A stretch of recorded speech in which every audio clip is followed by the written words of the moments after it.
সপ্তম দিনের দিন বাচ্চার আকিকা দিতে হবে। সমাজে প্রচলিত আছে 21 দিন বা বছরে একবার বা জীবনে একবার বা কুরবানির ঈদের দিন গরুতে একটা আকিকার নামে ভাগ দিয়ে দেওয়া। এগুলো সব ভিত্তিহীন প্রচলিত পদ্ধতি যেগুলো আছে, এগুলো সব সুন্নতের বাইরে।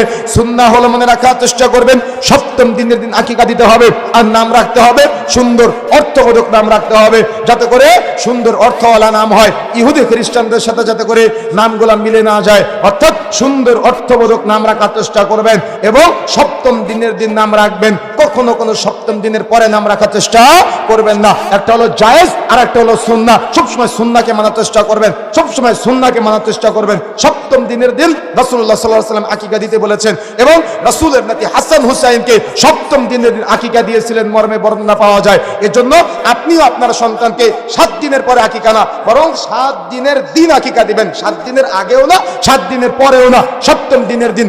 আরবিতে দিন পরিবর্তন হয় সূর্যাস্তের সাথে সাথে, ইংরেজিতে দিন পরিবর্তন হয় রাত 12টায়, কিন্তু আরবিতে দিন পরিবর্তন হয় সূর্যাস্তের সাথে সাথে। যেহেতু আকিকা একটা ইবাদত, এই ইবাদতটা করতে হবে সূর্যাস্তের সাথে আরবি মাসের হিসেবে। কথা কি বুঝতে পেরেছেন? যেমন রমজানের রোজার চাঁদ দেখেন কখন? কথা বলেন না কেন? কখন? রাত 12টায় না সূর্যাস্তের সময়? ঈদের চাঁদ কখন দেখেন? রাত 12টা না সূর্যাস্তের সময়? এটা ইবাদত। কথা বুঝতে পেরেছেন? আকিকাটা একটা ইবাদত, এজন্য এটা সূর্যাস্তের সাথে সম্পৃক্ত।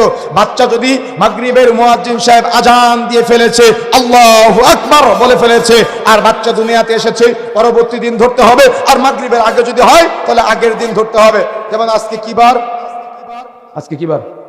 আজকে হলো সোমবার, কিন্তু আরবিতে অলরেডি মঙ্গলবার হয়ে গিয়েছে, কিন্তু ইংরেজিতে আরো আধা ঘন্টা পরে মঙ্গলবার হবে। কথা বুঝতে পেরেছেন?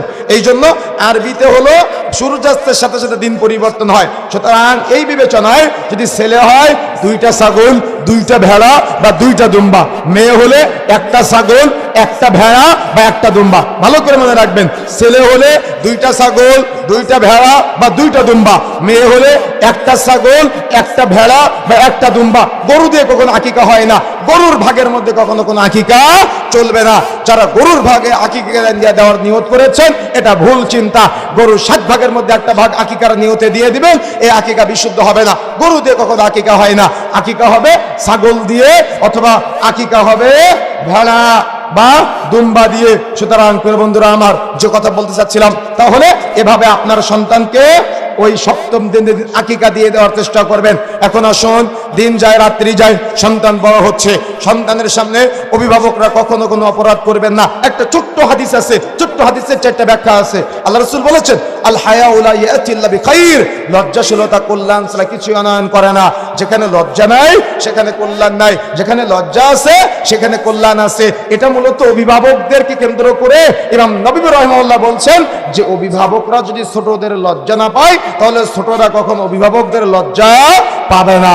যদিও ব্যাখ্যা হলো যে ছোটরা বড়দের লজ্জা পাবে, কিন্তু ইমাম নববী রাহিমাহুল্লাহ বলছেন ছোটরা তখনই বড়দের লজ্জা পাবে যখন বড়রা ছোটদেরকে লজ্জা পাবে, বা বড়রা ছোটদের সামনে পাপ করা থেকে বিরত থাকবে। এখন আপনি হাদিস বুঝলেন না, আপনি গায়রত বুঝলেন না, আপনার ছোট্ট 10 বছর বয়সের ছেলেটা দাঁড়িয়ে আছে, আপনি চট করে আপনার স্ত্রী ভুল করলে তাকে মারা শুরু করে দিলেন। কি আছে না? আছে কি না? তার মানে সন্তানের সামনে বাবা তার মাকে মারে আর মা তার স্বামীর সাথে তর্কে লিপ্ত হয়।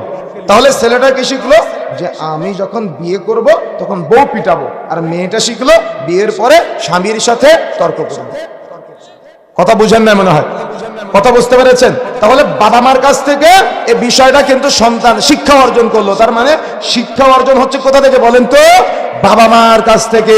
এই জন্য বাবা মাকে সব সময় সতর্ক থাকতে হবে, সাবধান থাকতে হবে, যাতে করে সন্তানের সামনে কখনো কোনো অপরাধ সংগঠিত না হয়। যদি অপরাধ সংগঠিত হয় তাহলে ওই সন্তান কখনো আপনাকে মূল্যায়ন করবে না, ওই সন্তান কখনো আপনাকে ইজ্জত করবে না, ওই সন্তান কখনো আপনাকে দাম দিবে না, মূল্যায়নই করবে না আপনাকে। এই জন্য সতর্ক হতে হবে, সাবধান হতে হবে। অর্থাৎ যত সন্তানের বয়স বাড়বে তত সন্তানের সামনে অপরাধ না, বরং নিজের যত ভালো আমল আছে সন্তানকে যত ভালো পথ দেখানো সেগুলা করার চেষ্টা করবেন, অব্যাহত রাখবেন। কিন্তু সন্তান যদি জানে আমার বাবা সুদখোর, জীবনে আপনাকে মূল্যায়ন করবে না। সন্তান যদি জানে তার বাবা ঘুষখোর, জীবনে বাবাকে মূল্যায়ন করবে না। সন্তান যদি জানে তার বাবা প্রেম করে বেড়ায়, অর্থাৎ পরকীয়ায় জড়িত তার বাপ মা, তাহলে সন্তান জীবনে বাবা মাকে মূল্যায়ন করবে না। এদের সন্তানেরা তো আজকে ওই বিভিন্ন দিবস পালনের নামে গান বাজনার আয়োজন করে, মেলার আয়োজন করে। দেখবেন সমাজের কিছু ছেলে থাকে যারা ওয়াজ মাহফিলের আয়োজন করে, আবার কিছু ছেলে থাকে যারা গান বাজনার বাদ্যযন্ত্রের আয়োজন করে, কনসার্টের আয়োজন করে, মেলার আয়োজন করে। দেখেছেন না, এই দুই বাবা মার মধ্যে বহু তফাৎ আছে। এক সন্তানেরা বাবা মাকে জাহান্নামের দিকে নিয়ে যাচ্ছে, আরেক সন্তানেরা বাবা মাকে জান্নাতের দিকে নিয়ে যাচ্ছে। আজকে এখান থেকে যত মানুষ হেদায়েত প্রাপ্ত হবে সবার একটা করে নেকির ভাগ আয়োজকদের আমল নামায় পৌঁছাবে। আবার ওই যে গান বাজনা কনসার্ট বা মেলার আয়োজন যারা করবে, যারা আয়োজন করবে প্রত্যেকের আমল নামায় ওই যত মানুষ গুনাহের সাথে সম্পৃক্ত হবে প্রত্যেক ব্যক্তির একটা করে পাপের ভাগ তাদের আমল নামায় জড়িত হবে। এখন একটা ইমানদার বাবার সন্তান জীবনে কোনোদিন মেলার আয়োজন করতে পারে না, জীবনে কোনোদিন গান বাজনার আয়োজন করতে পারে না। কারা করতে পারে জানেন? যে বাবা তার সন্তানকে হাত ধরে সিনেমা দেখতে নিয়ে যায়, ওই বাবার সন্তান ওই গান বাজনা নর্তকী নষ্টামির আয়োজন করে। আর ওই যে বাবা তার সন্তানকে হাত ধরে মসজিদে নিয়ে যায়, ওই বাবার সন্তান ওই ইসলামিক আয়োজন করে, হালাকার আয়োজন করে, ওয়াজ মাহফিলের আয়োজন করে, তাফসীরের আয়োজন করে। এই জন্য বাবার হতে হবে গায়রতওয়ালা, মার হতে হবে গায়রতওয়ালা। বাবা মার যদি গায়রত না থাকে, বাবা মার যদি ব্যক্তিত্ব না থাকে, তাহলে সন্তানরা তো মেলার আয়োজন করবেই, সন্তানরা তো গান বাজনার আয়োজন করবেই। বাবা দিন রাত 24 ঘন্টা সিনেমা দেখে, তো সন্তান দেখতে অপরাধ কি? কথা কি বুঝতে পেরেছেন? কথা বুঝতে হবে, ব্রেন দিয়ে বুঝতে হবে, বিবেক দিয়ে বুঝতে হবে। আপনার কষ্ট লাগলে আমার কিচ্ছু করার নাই, আমাকে আপনি দাওয়াত দিয়েন না, আপনার এলাকায় আসার কোনো দরকার নাই, তবে পরিবর্তন হতে হবে আপনাকে। কথা বুঝেন নাই? পরিবর্তন আপনাকে হতে হবে, পরিবর্তন আপনাকে হতেই হবে। আমি হয়তো আপনার গান বাজনার বিরুদ্ধে কথা বলে গেলাম, আপনি হয়তো মাহফিল বন্ধ করার চেষ্টা করবেন, বা আপনি হয়তো কথা বন্ধ করার চেষ্টা করবেন। এই কথা বন্ধ করার চেষ্টা, এটা আমার কথা বন্ধ করার চেষ্টা না, এটা রাসূলের কথা বন্ধ করার চেষ্টা। কথা কি বুঝতে পেরেছেন? সমালোচনা করতে যোগ্যতা লাগে, আপনার তো কোনো যোগ্যতা না, আপনি তো কোনো ক্যাটাগরিতে পড়েন না, আপনি আবার আমার বক্তব্যের সমালোচনা করেন কোন লজ্জায়? জ্ঞান আছে আপনার? কোরআন হাদিসের জ্ঞান আছে, ইলম আছে আপনার? এই জন্য প্রিয় বন্ধুরা আমার, যে কথা বলতে চাচ্ছিলাম, সতর্ক হতে হবে, ইলম অর্জন করতে হবে, জ্ঞান অর্জন করতে হবে। এখানে যে আজকে আমরা এসেছি না, আলহামদুলিল্লাহ। আপনি কি জানেন, আপনি যখন এখানে এসেছেন, আসার সময় আপনার পায়ের নিচে ফেরেশতারা পাখা বিছিয়ে দিয়েছিল? জানেন না? জানেন না আপনি? এটাও জানেন না আপনি নাকি? কথা বুঝেন না মনে হয়। এখানে কেন এসেছেন বলেন তো? কেন? মিষ্টি বিতরণ করা হবে, মিলাদের আয়োজন আছে, জিলাপি দেওয়া হবে, তাবারক দেওয়া হবে। তাবারক দিয়েও তো অনেক মাহফিলে আপনাদের মতো এত লোক জড়ো করা যায় না। কথা কি বুঝতে পেরেছেন? তা আপনারা কেন এসেছেন? ইলম অর্জনের জন্য। তো আপনি কি জানেন, যখন কোনো ব্যক্তি ইলম অর্জনের জন্য যায়, তখন তার পায়ের নিচে ফেরেশতারা পাখা বিছিয়ে দেয়। আপনি এটা ফিল করেছেন? ফিল করেন না? জানেন না যে? কথা কি বুঝতে পেরেছেন? এটা ফিল করবেন যে আমার এত মর্যাদা, আমার এত সম্মান আমার, যে আমার পায়ের নিচে ফেরেশতারা পাখা বিছিয়ে দিচ্ছে। আপনি কি জানেন, ইলম অর্জনের জন্য আপনি যখন এক জায়গা থেকে আরেক জায়গায় যান, সমুদ্রের নিচের মাছ পর্যন্ত আপনার জন্য দোয়া করতে থাকে। আপনি কি জানেন, আপনি যে এখান থেকে আজকে বাড়িতে যাবেন, আমি আলোচনা শেষে একটা দোয়া পড়বো, এই দোয়াটা আমার সাথে সাথে আপনারাও পড়বেন। না উঠে, না উঠে, উঠে গিয়েছে যারা তারা পাবে না, না উঠে বসা অবস্থায় আমার সাথে দোয়াটা পড়বেন।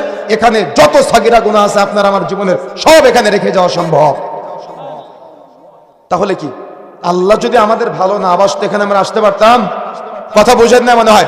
আল্লাহ ভালোবেসেছেন তাই আমরা আসতে পেরেছি, আল্লাহ ভালো না বাসলে আমরা কখনো আসতে পারতাম না। এই জন্য আল্লাহর ভালোবাসাটা উপলব্ধি করতে হবে, আল্লাহর ভালোবাসাটা বুঝতে হবে। আল্লাহ যে কথাগুলো শোনার আপনাকে তৌফিক দান করেছেন, এই কথাগুলো শুনে আমলে বাস্তবায়ন করার চেষ্টা করতে হবে। কথা কি বুঝতে পেরেছেন? এই জন্য প্রিয় বন্ধুরা আমার, তাহলে সন্তান যত বড় হচ্ছে, সন্তান বড় হওয়ার সাথে সাথে, সন্তান বড় হওয়ার সাথে সাথে সন্তানকে বিবেক সম্পন্ন করতে হবে, শরীয়তের শিক্ষা দিতে হবে, সিরাতের শিক্ষা দিতে হবে। সিরাতের শিক্ষা, সিরাতের শিক্ষা বুঝেন?